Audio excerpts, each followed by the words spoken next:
Sebelum dijadikan tempat karaoke, warung, dan kos-kosan, ternyata pemerintah daerah atau Pemda Kabupaten Nganjuk sudah pernah menerima surat perizinan dari seseorang yang tidak diketahui namanya terkait penggunaan RSUD Lama Kertosono untuk kegiatan UMKM.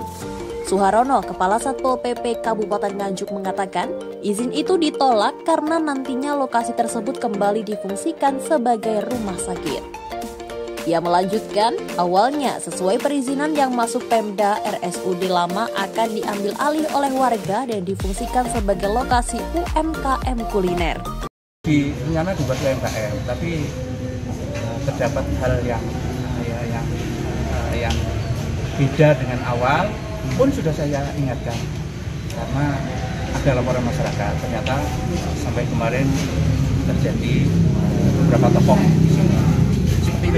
Dipergunakan untuk apa, Pak? Apa? Dipergunakan untuk apa kemarin itu? Ya, menurut laporan masyarakat ada yang dibuat kos-kosan, menginap di sini lah. Ada karaoke juga, Pak, di dalamnya? Ruang karaoke? Kalau melihat kondisi yang ada, nanti dia ada TV dan ada sound system berarti mungkin ya. Akan ada eksekusi dari Pol PP, Pak? Siap. Hari ini, Pak? Eksekusi dari Pol PP sudah sejak kemarin, sudah selesai, sudah tidak ada kegiatan lagi. Untuk barang-barang yang masih ada di dalam saat ini, Pak? Namanya proses ya.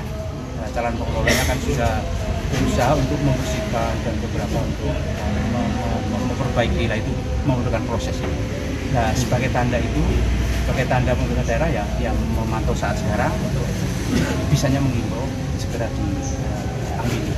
Adakah upaya penyegelan, Bapak? Penyegelan dari pihak Satpol PP sendiri? Ini kalau penyegelan itu sudah terjadi perizinan, terus kami segel. Ini belum ada perizinan, jadi kami menghimbau pada calon pengelola dan untuk menghentikan saja karena sudah seperti itu dan memang sudah dihentikan. Sudah ada kesepakatan di tokoh masyarakat di sini, Pak RT, Pak RW, Pak Lurah, sudah tidak ada kegiatan. Sepengetahuannya ya hanya terdengar kabar-kabar aja mau dipakai UMKM berdasarkan pengajuan izin.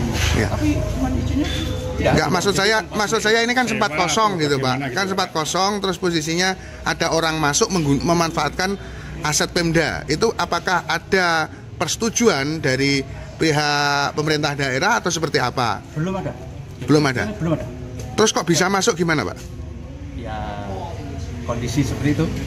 Jadi memang belum ada. Jadi ini pemerintah daerah belum mengeluarkan perizinan sama sekali. Dan ini peruntukannya untuk rumah sakit. Kalau pendataannya, jumlah kosnya ada berapa kamar kos? Yang kami lihat, yang sudah dibersihkan 9 ya, 9 yang sudah 9. Karaoke-nya? Yang dipakai karaoke-nya 1 itu. Di belakang Bapak ini ada? Iya, 1 ini toh, Satu. karaoke-nya. Itu ada tempat tidur. Yang dipakai paling yang sudah bersih betul dan ada AC-nya itu ada 4 ini. Kalau katanya juga untuk warung juga, Pak?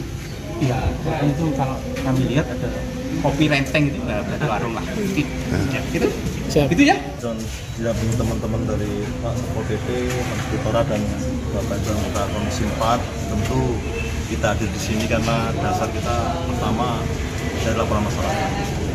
Dan dari laporan masyarakat kita cek langsung ke lokasi, ternyata apa yang disampaikan masyarakat memang benar adanya ada penggunaan aset daerah yang tidak sesuai dengan ketentuan.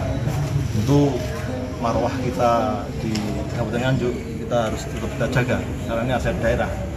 Ketika digunakan tidak jelas, tentu kita harus ada pendekatan secara persuasif tadi dengan Pak Satpol PP, dengan Pak Inspektorat juga kita ngobrol langsung. Alhamdulillah ada titik temu untuk menghentikan aktivitas atau kegiatan yang diduga yang disampaikan Mas itu tadi. Ya. Artinya itu sudah kita selesaikan per Kamis kemarin tepatnya jam 16.30. Pak, aset ini apa? Apakah dimungkinkan, Mas, ada campur tangan orang dalam sehingga orang luar ini bisa masuk ke aset pemerintah daerah?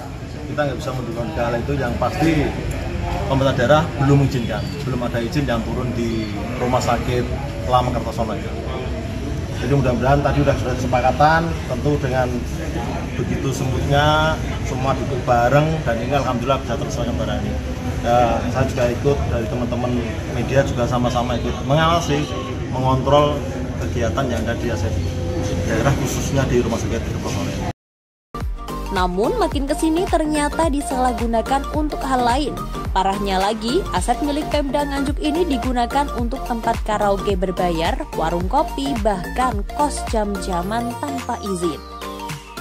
Mengetahui itu, dikatakan Suharono antara calon pengelola Kepala Desa Banaran dan Camat Kertosono sudah membuat kesepakatan untuk menghentikan kegiatan ilegal tersebut. Lebih lanjut, dikatakan Suharono, untuk saat ini calon pengelola cukup diperingatkan karena sudah memindahkan satu persatu barangnya.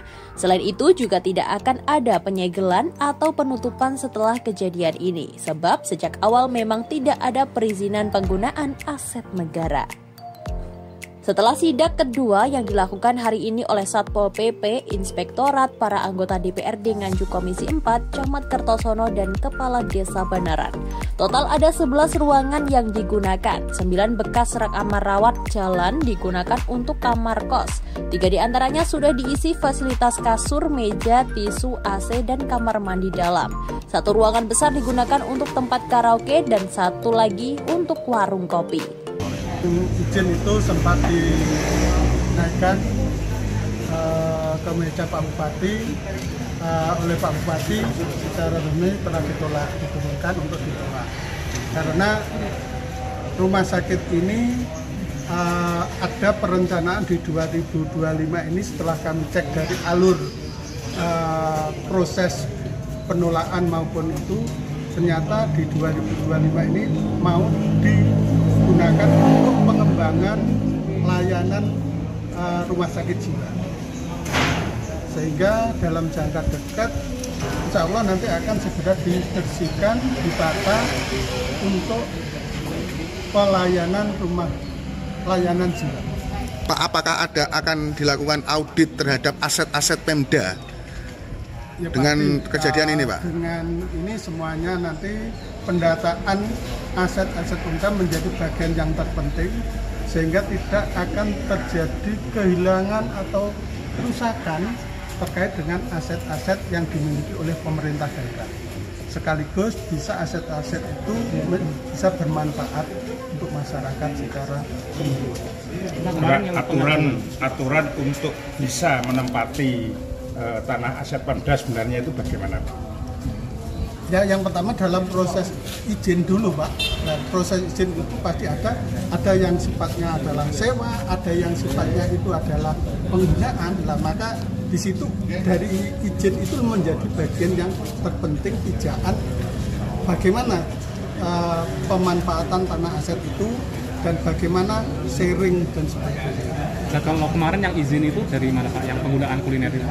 Pengajuannya kemana? Siapa yang mengajukan? Untuk nama itu kami tadi hanya belum kami data secara menyeluruh karena memang saya hanya ngecek saja. Ada izin atau belum? Tidak ada. Pernah mengajukan izin? Pernah. Sampai di mana dia proses pengajuan izin? Ternyata oleh Pak Bupati. Dari Nganjuk, Jawa Timur, Fatma, SRTV melaporkan.